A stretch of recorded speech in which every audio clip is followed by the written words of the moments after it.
Boa noite, gente. Vocês estão bem? Muito bom, muito bom. Gente, nós estamos falando esse mês sobre a paixão por Jesus e sobre a frieza que nos acomete de tempos em tempos e como isso é comum, é quase que um fenômeno natural, a gente se acostumar com coisas muito boas. E nós não podemos nos acostumar com a presença de Deus. Nós não podemos nos acostumar com o sobrenatural. Com o natural a gente até se acostuma, mas com o sobrenatural nós não podemos nos acostumar. E Deus tem colocado uma palavra no meu coração desde que nós começamos a meditar sobre isso. E essa palavra é sensibilidade. Sensibilidade. Eu tenho orado por isso, por sensibilidade. E eu queria compartilhar com vocês hoje uma palavra sobre as distorções da nossa sensibilidade e como a gente pode ser iludido pelo que sentimos.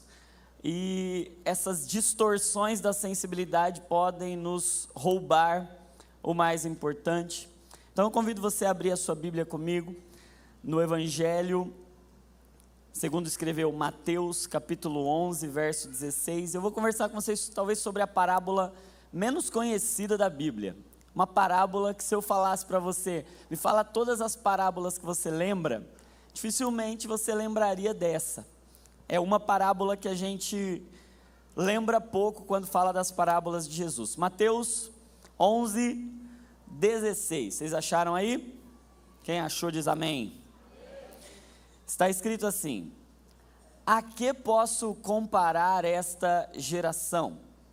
São como crianças que ficam sentadas nas praças e gritam umas às outras: nós tocamos flauta, mas vocês não dançaram. Cantamos um lamento, mas vocês não se entristeceram. Pois veio João, que não comia nem bebia, e dizem, ele tem demônio. Veio o Filho do Homem, que come e bebe, e dizem, aí está um glutão e beberrão, amigo de publicanos e pecadores. Mas a sabedoria é comprovada pelas obras que a acompanham. Qual que é o contexto dessa parábola aqui, gente? É uma parábola de Jesus, é uma comparação que Jesus conta. A multidão que estava observando os discípulos de João Batista, quando João Batista estava preso. Vocês lembram desse momento em que João Batista está preso? E João Batista manda os seus discípulos perguntarem a Jesus: é o Senhor mesmo? És tu mesmo o que havia de vir? Ou a gente tem que esperar outro? Então perceba, é o João Batista, aquele que disse com toda a convicção: esse aí é o Cordeiro de Deus que tira o pecado do mundo. É aquele que viu com seus próprios olhos o Espírito Santo pousar sobre Jesus, e o próprio Pai já tinha dito a ele: aquele que você vir o Espírito pousar como pomba sobre ele, esse é o Filho de Deus. Esse homem, com tanta convicção, ele entra numa crise de fé. E isso pode nos acender um alerta que grandes homens de Deus, com muitas experiências com o Senhor, também podem ter crises de fé, sim ou não? João Batista está diante de uma crise de fé. E o problema não é ter dúvidas. O problema não é ter questionamentos. Ele tem questionamentos, ele chama os seus discípulos e ele faz o que todo bom cristão deve fazer quando está em crise: chama Jesus. E o problema não é ter dúvidas, o problema é duvidar de Jesus. O problema não é ter dúvidas acerca de Deus, o problema é duvidar do que Deus diz. O problema é colocar as suas próprias opiniões à frente da verdade de Deus. Mas ter dúvida é normal, é humano. João Batista tem essa crise, os seus discípulos vão, e aí Jesus responde aos discípulos: os cegos estão vendo, os paralíticos estão andando, os surdos estão ouvindo, e o evangelho está sendo pregado aos pobres. E isso é a resposta que João precisava. E aí o povo está olhando, e o povo está tentando entender: mas espera aí, e esse tal de João aí? Quem é? E aí Jesus dá aquela resposta que a gente conhece: olha, quem vocês foram ver no deserto? João Batista, aquele que batizava lá no Jordão? Não é uma cana quebrada, ele não é um qualquer. Dos nascidos de mulher, nenhum foi maior do que João Batista, mas o menor no reino dos céus é maior do que ele. E Jesus contextualiza ali sobre a importância de João Batista para o propósito dele, como preparador do caminho. Esse homem em crise é importante, esse homem em crise não é desperdiçado porque ele está em crise, porque ele está tendo um momento de dúvidas. Ele continua sendo quem ele é, a identidade dele não muda porque ele está com uma crise de identidade. Ele continua sendo a voz do que clama no deserto, mas ele está em um momento de dúvidas. E Jesus reforça a identidade dele, mas aí ele olha aquela multidão e ele diz assim: a quem eu vou comparar esta geração? Com quem que eu posso comparar essa geração? E aí ele conta essa parábola. Essa geração é como um grupo de crianças sentada na praça, ou crianças sentadas na praça, e elas gritam umas para as outras, e elas dizem assim: nós tocamos uma música festiva, nós tocamos flauta, mas vocês não dançaram, vocês não se alegraram quando a música era alegre, e nós tocamos uma música fúnebre, e vocês não choraram, não se entristeceram. E aí Jesus explica o contexto, porque veio João Batista, e vocês olharam para ele e as suas próprias opiniões, porque ele era diferente do que vocês imaginavam que ele devia ser, porque ele não tinha o estereótipo de profeta. Vocês já diziam: esse daí tem demônio, ele não come, não bebe, ele jejua, mas vem o Filho de Deus, e aí vocês agora dizem: esse aí come, esse aí bebe, esse aí está com os pecadores. E Jesus está criticando uma postura daqueles que estavam ouvindo João, estavam ouvindo Jesus, mas a sua postura era como de crianças. E não era a inocência das crianças que ele estava dizendo aqui, não era a capacidade de aprender das crianças que ele estava enfatizando aqui. Ele está enfatizando uma postura imatura, uma postura passiva, quem sabe até uma postura indiferente, sabe? Estou nem aí. Uma postura talvez até birrenta, sabe? Fazendo birra, porque não gosto, não é do jeito que eu quero, não é do jeito que eu me sinto melhor, não é do jeito que eu achei que seria ou que deveria ser. E a realidade é que Jesus está usando essa parábola para explicar que a nossa resposta a Deus não pode ser uma resposta imatura, não pode ser uma resposta birrenta, não pode ser uma resposta passiva, não pode ser muito menos uma resposta indiferente ou insensível. Nós não podemos ficar sentados quando Deus está tocando uma música. Quando o céu está entoando um som, nós não podemos ficar sentados, paralisados, porque aquilo contraria a nossa opinião ou os nossos afetos e preferências. E aí, gente, tem 3 erros, 3 distorções da nossa sensibilidade que eu queria enfatizar nesse texto. Então vamos lá, 3 erros ou 3 distorções da nossa sensibilidade que a gente não pode cometer, senão a gente vai ser como essas crianças. A primeira, ou o primeiro erro, a primeira distorção, é a gente celebrar em tempos de lamentação. Anota aí. Primeira distorção que a gente pode cometer é a gente estar dançando em um momento que era para a gente estar lamentando, sabe? O tempo é de chorar e a gente pode estar, tá tudo bem. A gente pode estar tratando como livramento, tratando com leveza, tratando com tranquilidade, um momento que era para a gente estar pranteando e chorando. E quando a gente fala de frieza, gente, a igreja não fica fria apenas quando ela não está celebrando. A igreja fica fria quando ela não está lamentando pelo que devia lamentar. Frieza não tem a ver com sentir sentimentos bons ou ruins. Frieza tem a ver com não sentir o que deveria sentir. E sabe, gente, tem pouco espaço nas nossas celebrações, tem pouco espaço na nossa espiritualidade para a gente lamentar. Tem hora que a gente até acha errado lamentar, é ou não é? Puxa vida, vai ficar lamentando aí, vai ficar chorando. Você não tem fé, não? Se você tivesse fé, você não estava aí chorando, lamentando. Ei, para com isso, levanta essa cabeça. Você não é crente, não? Mas sabe que lamentar é uma coisa tão bíblica, que tem um livro na Bíblia, vocês já viram? Chamado Lamentações.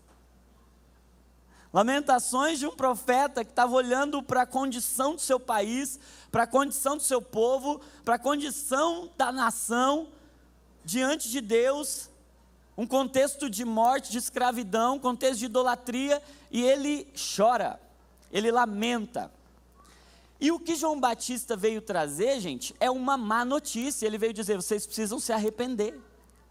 E diante de uma notícia de morte, diante de uma notícia fúnebre, diante de uma notícia de arrependei-vos, raça de víboras, diante da visão do pecado, o que a gente precisa fazer é chorar, é lamentar. Nós não podemos ficar sorrindo para o pecado. Nós não podemos ficar sorrindo quando o contexto, quando o som, quando a música é de luto. Então, é um erro muito grande a gente não lamentar o que tem que ser lamentado. A gente ficar dando graças a Deus porque não é com a gente, agradecendo pelo livramento, quando a gente devia estar chorando, porque um irmão nosso está sendo afetado, está sendo afligido. Há um livro na Bíblia chamado Lamentações, existem inúmeros salmos que são salmos de lamento. Jesus lamentou entrando em Jerusalém, Jesus chorou diante da morte do seu amigo Lázaro. Há espaço na fé cristã, e não apenas há espaço, como há necessidade que a gente lamente. E sabe, gente, para exemplificar isso, esse entendimento de um lamento necessário, queria lembrar vocês da história de Neemias. Vocês lembram do profeta Neemias?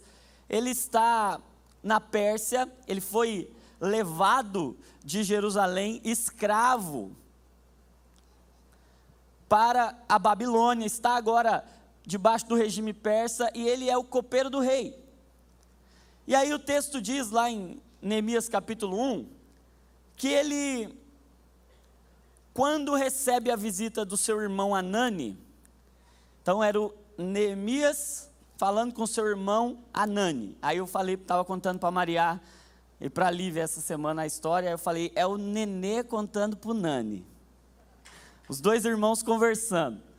E aí o Neemias fala para o Nani, para o Hanani, como é que está Jerusalém?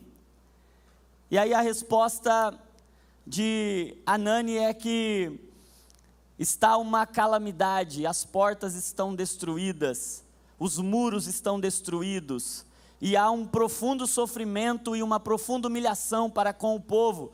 E aí, gente, Neemias podia muito bem agradecer a Deus e dizer assim, ufa, eu te dou graças, Senhor, porque o Senhor me livrou, e eu estou aqui em segurança, no palácio, e eu estou aqui, e eu tenho o favor do rei, o rei gosta de mim, e eu estou seguro e protegido. E vamos ser sinceros, talvez uma boa parte de nós, diante de notícias assim, ia fazer essa oração, obrigado, Pai, porque o Senhor, ufa, nos guardou, me livrou.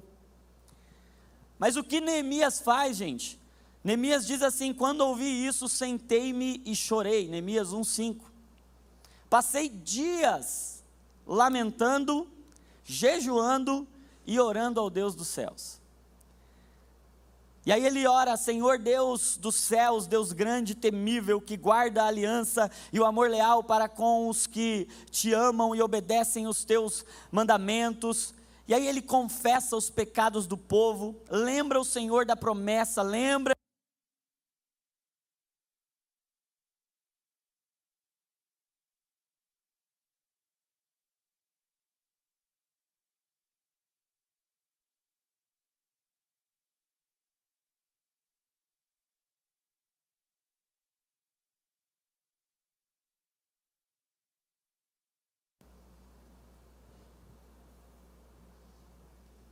Aí, voltou.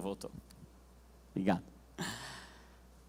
Então ele passa dias lamentando, chorando, jejuando, e ele ora, confessando os pecados do povo, se colocando como um do povo, fazendo uma oração coletiva. Ele não vai orar: Senhor, tem misericórdia deles. Ele diz: Senhor, tem misericórdia de nós somos um povo. E aí ele diz: lembra, Senhor, do que o Senhor disse para Moisés, os seus servos: se vocês forem infiéis, eu os espalharei entre as nações, mas se voltarem para mim, obedecerem os meus mandamentos e os puserem em prática, mesmo quando vocês estiverem espalhados pelos lugares mais distantes debaixo do céu, de lá eu reunirei e os trarei para o lugar que escolhi. Então ele lembra o Senhor e ele ora, ele se coloca nesse lugar. Mas aí passam-se 4 meses, isso acontece no mês de Susã, aproximadamente ali entre novembro e dezembro. Depois o capítulo 2 diz que no mês de Nisan, ou seja, entre março e abril, passaram-se 4 meses, ele está diante do rei Artaxerxes. E adivinha como ele está, gente? Triste. O rosto dele está abatido. E o rei olha para ele, e o rei diz: o que está acontecendo com você? Por que você está triste assim? Você não está doente? Essa tristeza ou esse semblante abatido só pode ser do seu coração.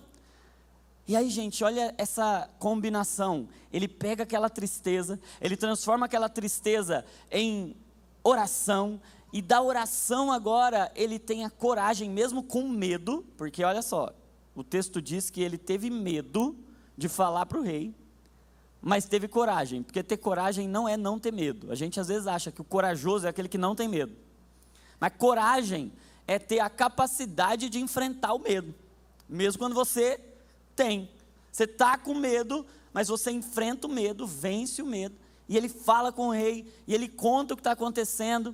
E aí, gente, sabe o que acontece? O rei o autoriza a ir até Jerusalém, e dá cartas a ele para que ele tenha favor, para que ele tenha recurso, para que ele tenha tudo que ele precisa, para que ele passe por onde ele precisa passar, para que ele vá lá, batalhar a batalha do povo dele. E, gente, o que isso me ensinou? Que só há restauração se houver lamento. Por que a gente vê tão poucas restaurações? Porque a gente vê tão pouco lamento. Porque se não tem uma dor profunda na alma, se não tem um choro sincero, se não tem uma dor, um sangrar da alma, se não tem um lamento profundo, um jejum, se não tem um constrangimento, a gente não restaura as lacunas que precisam ser restauradas. Se não nos incomoda tanto, se não nos faz chorar, não nos faz mudar. E aí, por vezes tem aquela concepção de que você pode muito bem chorar e não mudar. Sim, arrependimento não é quando você chora, arrependimento é quando você muda, mas é muito improvável que você mude sem passar por esse estágio da tristeza profunda. Por isso que Paulo vai dizer aos Coríntios que tem uma tristeza que opera para a vida e tem uma tristeza que opera para a morte. E a tristeza que opera para a vida é a que te empurra para esse lugar do arrependimento, da mudança, da restauração, e você se envolve no que está errado. E você não se conforma com o que está acontecendo. E você não se conforma com, o Senhor me poupou, então eu vou continuar do jeito que eu estou, não, eu vou me envolver, e eu vou sofrer, e eu vou chorar, e eu vou lamentar, porque o rosto triste melhora o coração, é isso que está escrito lá em Eclesiastes 7:3, é melhor estar na casa do luto, do que na casa da festa, porque o rosto triste melhora o coração. Sabe quando a gente está aflito, triste, sofrendo, a gente tem a oportunidade de olhar para dentro, a gente tem a oportunidade de vasculhar o nosso interior e de ver tudo que está desordenado, desorganizado, fora do lugar. Então, é um erro muito grande a gente celebrar na hora que a gente tinha que lamentar. E tem horas que o som que vai vir do céu para nós é um som de luto, é um som de lamento, é um som de tristeza, e nós não podemos nos iludir, nós não podemos nos anestesiar, nós precisamos lamentar.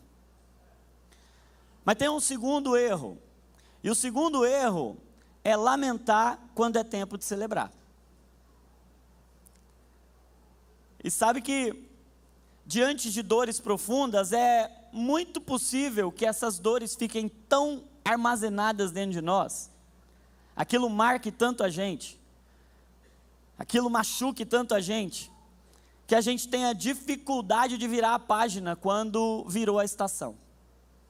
E quantos irmãos que sofreram, perderam, lamentaram, choraram, mas chegou o momento de virar a estação, e chegou o tempo de cantar, e chegou o tempo de celebrar, mas não consegue sair da dor, não consegue sair da lamentação para entrar na celebração,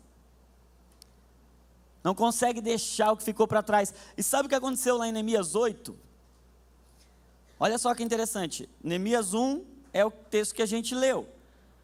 A partir de Neemias 2, Neemias vai para Jerusalém, ele se une ao povo, ele lidera aquele povo, e aí cada um começa a restaurar a frente da sua casa, e todo mundo se envolve, e a nação se envolve em um avivamento coletivo, e todas as brechas que tinham no muro, nas portas, eles tapam, eles fecham, eles resolvem o problema.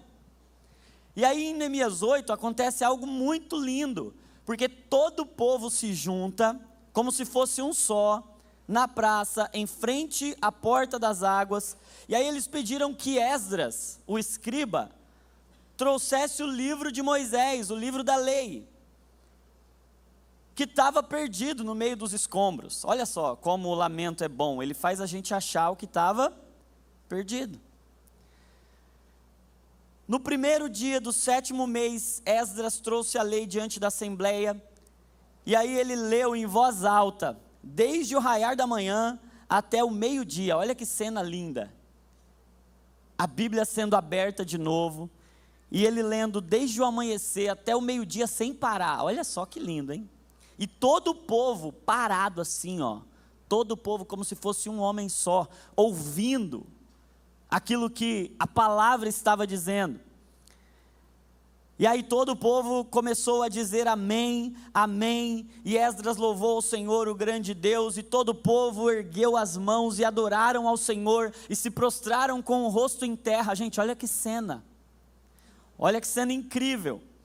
E aí, o que Neemias diz então agora, no verso 9, do capítulo 8 de Neemias: então Neemias, o governador Esdras, o sacerdote e escriba, e os levitas que estavam instruindo o povo disseram a todos: este dia é consagrado ao Senhor nosso Deus, nada de tristeza e choro.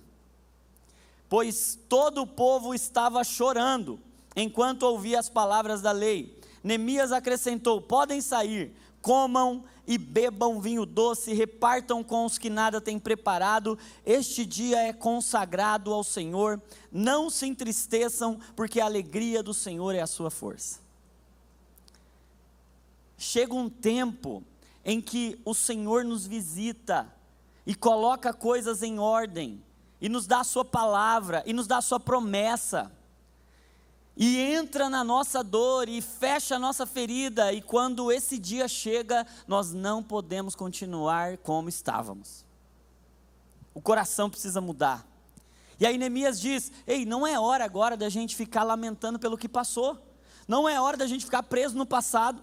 Não é hora da gente ficar dançando a música que já não está tocando mais. Trocou a música. É outra faixa agora. É outra estação. E agora chegou o tempo de cantar. E agora é o tempo de se alegrar. E ninguém pode ficar parado. Ninguém pode ficar assim. E ninguém pode ficar chorando. Ele disse, não. Agora é hora de mudar o coração. E vocês percebem que a gente pode cair nesse segundo erro? E alguns de nós podemos estar hoje aqui,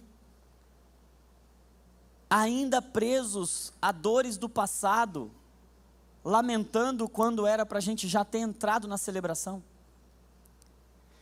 Gente, a Bíblia fala de duas disciplinas cristãs que todos nós precisamos vivê-las: lamentação e celebração. E é nosso trabalho discernir e ter sensibilidade para saber qual é a estação da minha vida. Qual é a emoção que está no coração de Deus e que eu preciso colocar o meu coração e que eu preciso sentir. E se eu preciso sentir, eu preciso responder. Mas tem um terceiro erro, gente. E o terceiro erro é o erro das crianças que estavam sentadas na praça.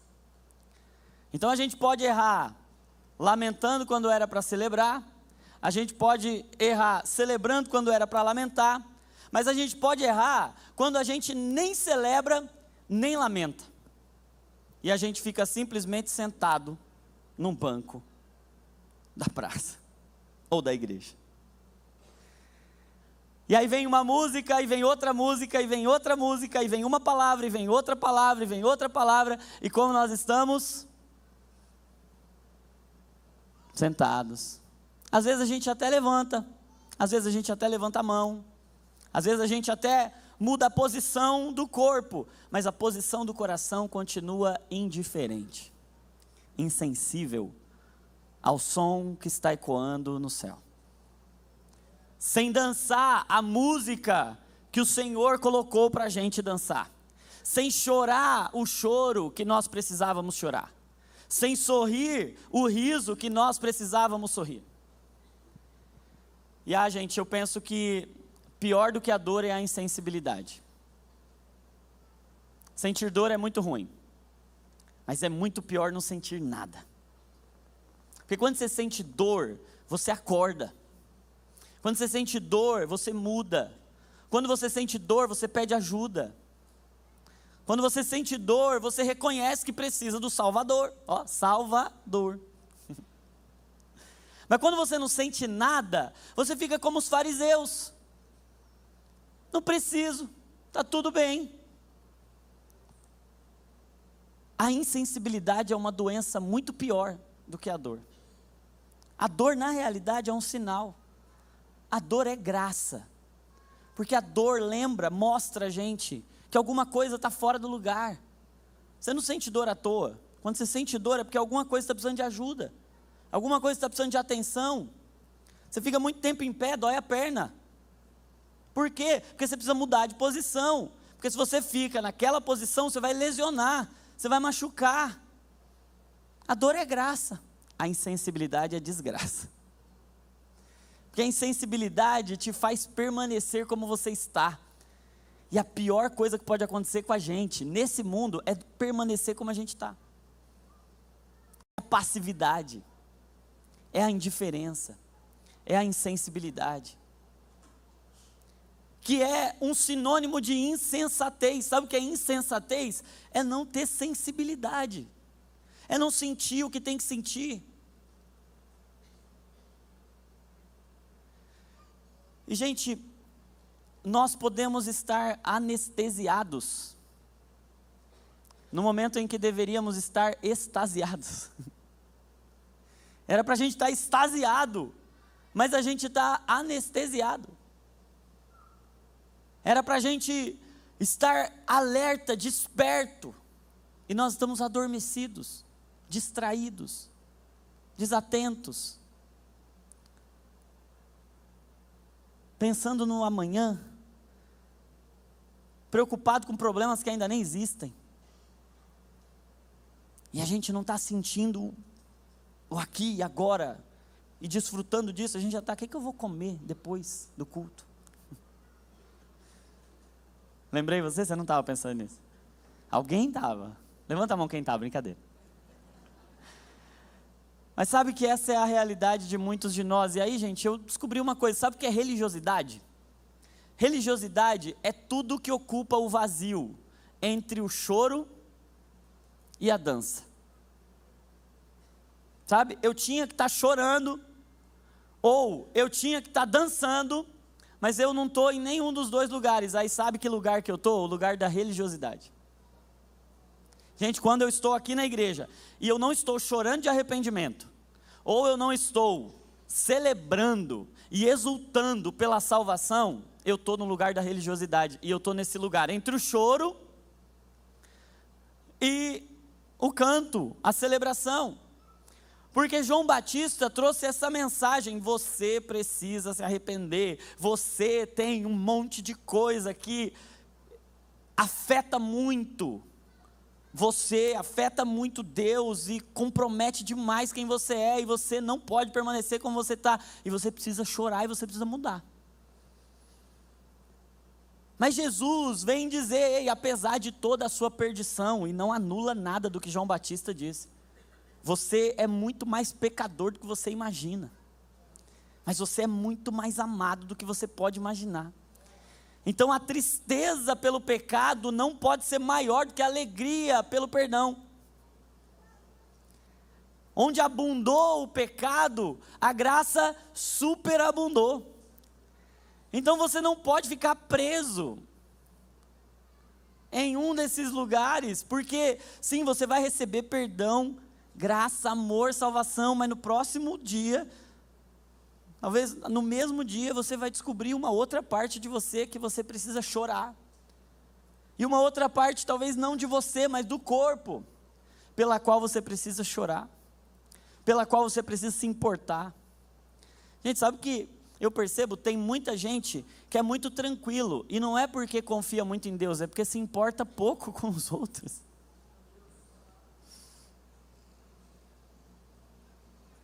Aí a gente olha para essas pessoas e fala assim: nossa, como você é equilibrado, uma pessoa de muita fé, não se abala com nada. É muito fácil não se abalar com nada quando você não se importa com nada, nem com ninguém. Ou quando você só se importa com você mesmo, aí tudo que não é você, não te afeta.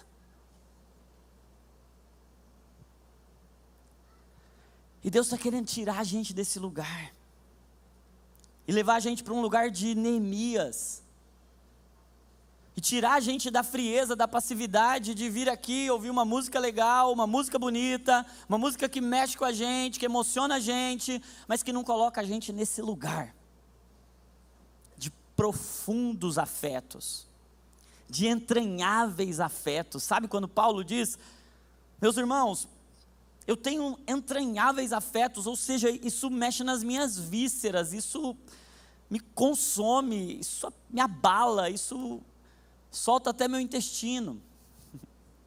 Está falando de coisa que mexe aqui comigo mesmo.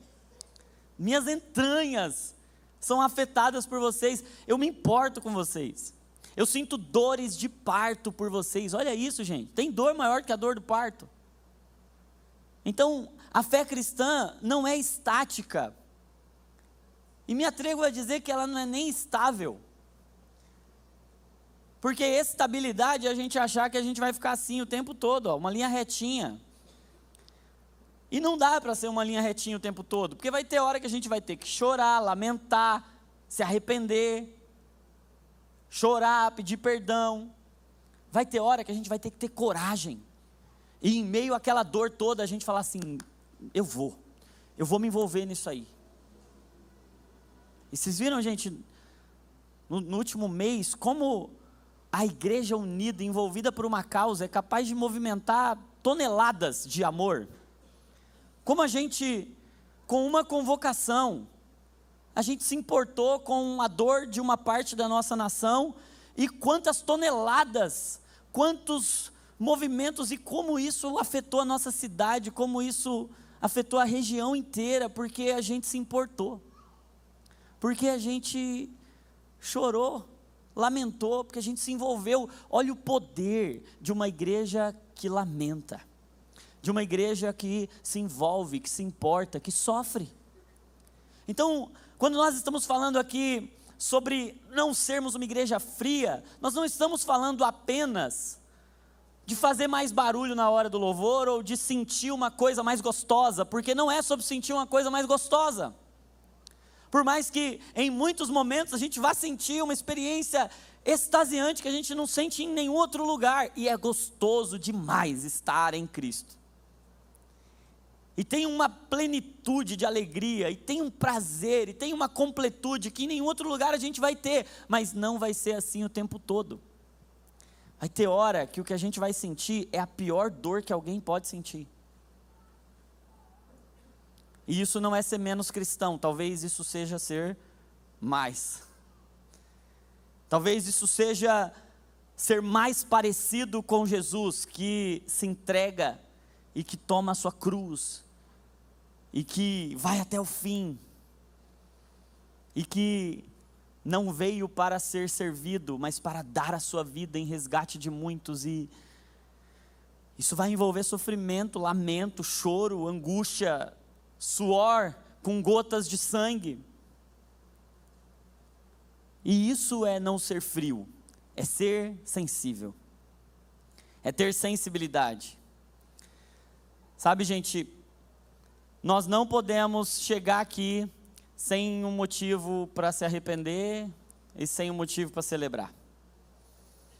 Nós não podemos mais entrar por essa porta, sentar nessas cadeiras e falar: vim assistir um culto, sentado na praça. E aí eu ainda saio dizendo: esse aí não é legal, aquele lá é mais legal. Lógico, vai ter o mais legal, o menos legal, vai ter o que prega melhor, o que tem mais oratória, que tem mais eloquência, vai ter o que fala uma linguagem que conecta mais com você, vai ter o louvor que você se sente melhor, vai ter aquele que conecta mais ao seu coração, que é do ritmo que você gosta, que tem uma melodia que você gosta, tem tudo isso, mas nós não estamos aqui para responder a esse som apenas, nós estamos aqui para responder ao som do coração de Deus. A música que o Senhor está tocando, e o Senhor está tocando uma música aqui hoje. E nós não podemos ser como crianças sentadas na praça que não escutam, que não discernem, que não sentem e que vão embora da mesma forma que entraram e que têm uma experiência de estabilidade, tranquilidade, normalidade. Como foi o culto? Foi bom. Gente, diante de Deus, ou a gente chora amargamente, ou a gente exulta alegremente. Tudo que não pode acontecer é a gente ficar normal, igual, sentado, como se a gente estivesse diante de um filme na TV, como se estivesse diante de uma peça de teatro. Não é uma peça de teatro, não é uma apresentação de música, nem uma palestra motivacional. É o Evangelho de Jesus. É a má notícia de que todos nós estávamos mortos nos nossos delitos e pecados. É a má notícia de João Batista, que a gente tem que chorar e lamentar. Mas é a boa notícia de Jesus, de que nenhum pecado agora é suficientemente grande para me condenar, porque Cristo Jesus morreu na cruz pelos meus pecados, pelos seus pecados, e hoje nós podemos exultar e celebrar, porque a vida nos achou.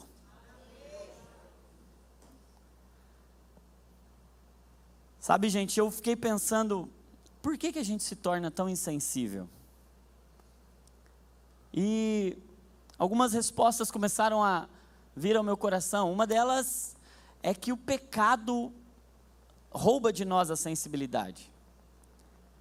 Quanto mais a gente mergulha no pecado, é como a lepra, sabe? É uma boa ilustração para o pecado. A lepra era uma condição, hoje é até diferente. Hoje a gente chama de lepra só a hanseníase e tem tratamento com antibiótico, mas naquela época a lepra era uma doença fatal, que causava muito transtorno, muito sofrimento, isolamento social, rejeição, abandono. E ela começava com uma coisa, sabe qual era a primeira alteração da lepra? Não era a mutilação, não era perder tecido, não era aquela imagem feiosa, não era nem a ferida. Sabe qual era a primeira manifestação da lepra? Sensibilidade reduzida. Você toca ali e não sente. Gente, a primeira coisa que o pecado começa a fazer em nós é encher a nossa barriga, encher o nosso ego. E aí não existe alguém que não tenha fome para ser saciado em Deus. Todo mundo tem fome de Deus, a questão é que a gente enche barriga com pecados. E aí aqueles pecados matam não apenas a nossa fome por Deus, mas aqueles pecados matam a nossa sensibilidade a Deus. Por isso nós precisamos nos arrepender da nossa insensibilidade. Por isso nós precisamos olhar para, cara, eu vim na igreja e foi tudo tão normal, eu preciso me arrepender. O Fábio Bravo, ministrando semana passada aqui, ele falou algo interessante. Ele disse, olha, lembra-te pois de onde caíste. Ele está falando ali do deixar o primeiro amor e se arrepende. Então, gente, a frieza não é uma crise normal, eu preciso me arrepender da frieza. Eu preciso me arrepender da insensibilidade. Eu preciso olhar para isso e falar assim, não. Eu não vou sair desse lugar de arrependimento, de quebrantamento, enquanto o Senhor não destravar os meus olhos. Eu tenho orado por isso. Senhor, destrava os meus olhos para chorar. Eu quero ser afetado na Tua presença. Eu não quero entrar na Tua presença, sentar aqui, cantar uma música legal. Não, eu quero responder a isso, eu quero reagir a isso. O pecado rouba de nós a sensibilidade. Sabe, tem outra coisa que rouba de nós a sensibilidade, são feridas mal cicatrizadas, sabe? Cauterizadas. A cauterização, uma ferida que era para ter cicatrizado de forma natural, mas ela não cicatrizou e a gente começa a ficar insensível, porque a gente está carregando um monte de trauma e de ferida que a gente não tratou. E aí a gente não sente direito, porque a gente foi ferido na sensibilidade. A gente pode ficar aprisionado,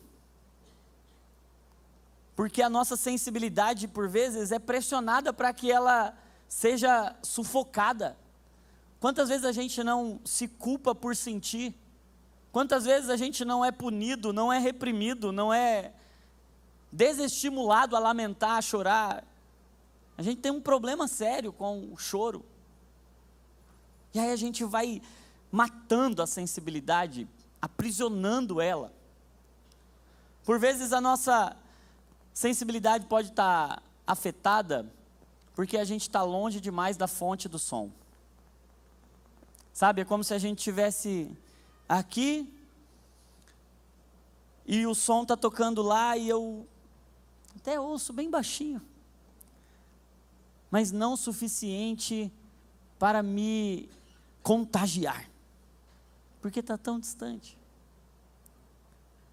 E aí tudo que a gente precisa fazer nesse momento é saber de onde vem o som.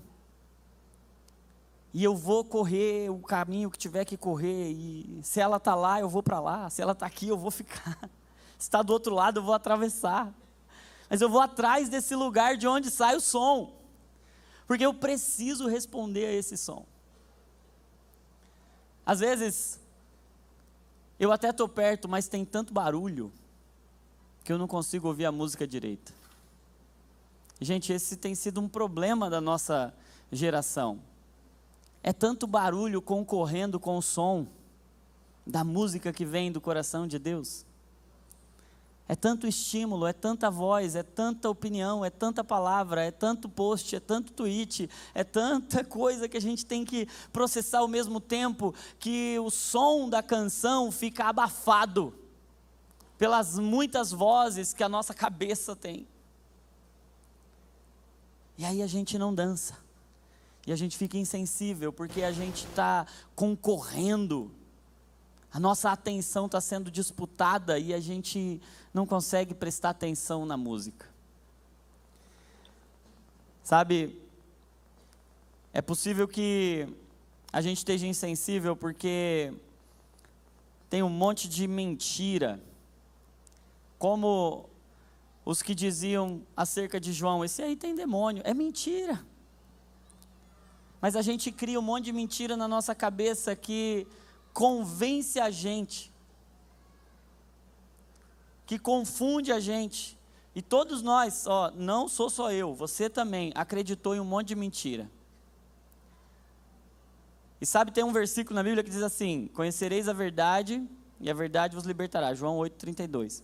Mas tem um outro que não está, mas que é verdade também. Se a verdade liberta, o que a mentira faz? Escraviza. E escrever lá, acrescentares. Conhecereis a mentira e ela vos escravizará, e ela vos aprisionará. E quantos de nós não estamos insensíveis, sem responder a verdade, porque a gente acreditou em mentiras, porque a gente acreditou em distorções, e a gente acreditou em mentiras sobre Deus, sobre nós, sobre o outro, e aí a gente não consegue responder, a gente não consegue reagir. E sabe o que eu estou percebendo, gente?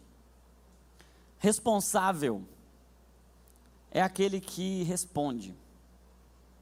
Responsável é aquele que vê a missão, a necessidade e responde aquilo. Então hoje nós temos uma responsabilidade, a nossa responsabilidade é sentir. É alinhar o nosso coração ao coração de Deus e o nosso movimento ao som que está saindo do trono dele. E eu queria ser muito intencional hoje com vocês aqui. Não podemos sair daqui sem responder a essa palavra. Não podemos sair daqui sem ouvir o som que está no coração de Deus. Nós não podemos sair daqui da mesma forma que a gente entrou, sentado num banco, sem chorar, sem lamentar ou sem celebrar. Das duas, uma. Ou você vai sair daqui hoje lamentando, ou você vai sair daqui hoje celebrando. Você só não vai poder sair do mesmo jeito, como uma criança sentada, que diz uma para a outra: tocamos uma música festiva, você não dançou. Tocamos uma música fúnebre, você não chorou. Cara, qual é o som de Deus para nós hoje aqui? Que estação nós estamos entrando? Qual é o som de Deus para a sua vida? E você não pode sair daqui hoje e esquecer isso. Você não pode sair daqui hoje e se distrair com as notícias da noite ali do domingo e com as preocupações da semana e não prestar atenção no som. Então, eu quero fazer esse exercício com você. Você vai treinar sua sensibilidade. Nós vamos entrar em um ambiente agora em que as vozes externas e internas vão precisar se aquietar e nós vamos ouvir o que vai sair do som do céu. E você vai, talvez, entrar num processo de lamento, que talvez não acabe hoje, talvez você tenha que passar por um processo de lamento como Neemias. Talvez você já está num processo de lamento, mas hoje você tem que sair no processo de lamento e entrar no processo de ação e falar: chega, eu vou lá, eu vou falar com o rei. Talvez alguns de nós hoje vamos sair daqui com uma missão. Eu vou enfrentar o que tiver que enfrentar, eu vou falar com quem tiver que falar, eu vou atrás do que tem que ir, eu vou assumir uma responsabilidade, porque isso é o que caracteriza os filhos maduros. O que caracteriza uma criança? Não tem responsabilidade. O que caracteriza alguém maduro? Assume responsabilidade. Você tem uma responsabilidade hoje para com a sua sensibilidade. E mais do que isso, você tem uma responsabilidade com a ação que essa sensibilidade vai gerar em você. Gente, Só se você não puder mesmo. Mas para você reagir já a essa palavra, não fica sentado não, se coloca de pé. Se você não tem uma razão muito grande para ficar sentado, essa palavra está dizendo, nós não vamos ser como as crianças. Então, cara, primeiro, eu não vou ser imaturo, eu vou assumir responsabilidade. Eu não vou ser criança, eu vou ser maduro. Segundo, eu não vou ficar sentado. Terceiro, eu não vou ficar passivo diante do som. Ah, Senhor, destrava as nossas sensibilidades aqui hoje. Sabe, tem um texto que está lá no livro do profeta Ezequiel, que diz que o profeta Ezequiel, ele foi levado até um vale cheio de ossos secos. E aqueles ossos secos eram pedaços de corpos que estavam decompostos já há muito tempo, né? Aí fica um osso sequinho, é o último estágio da decomposição. E aí depois de um processo de Deus com Ezequiel, ele diz, profetiza. E sabe o que acontece ali? Não é só osso que vem, não é só carne, não é só tendão. Sabe uma coisa que volta também? O texto diz que os nervos voltam a crescer. E talvez nós tenhamos nos tornado uma igreja sem nervo, sem sensibilidade, ou com uma sensibilidade muito seletiva. Eu gosto de sentir quando é aquela paixão, aquele fogo, aquela alegria. Mas o Senhor está querendo nos dar uma experiência completa.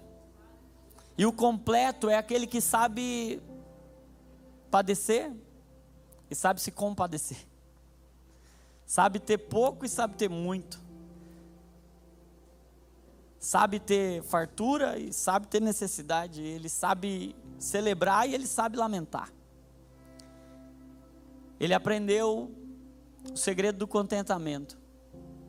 O segredo do contentamento não é eu vou viver uma linha reta. Isso aqui é só na medicina, quando está o eletrocardiograma lá que fica assim, ó, retinho, é porque morreu. Quando está tudo funcionando bem, é assim, ó, sobe, desce, sobe, desce, sobe. Assim será a nossa vida, lamentação, celebração, lamentação, celebração, lamentação, celebração. Mas uma coisa não vai ser, a gente não vai ficar mortinho, insensível, paralisado, anestesiado. Hoje nós vamos sair daqui extasiado, não anestesiado.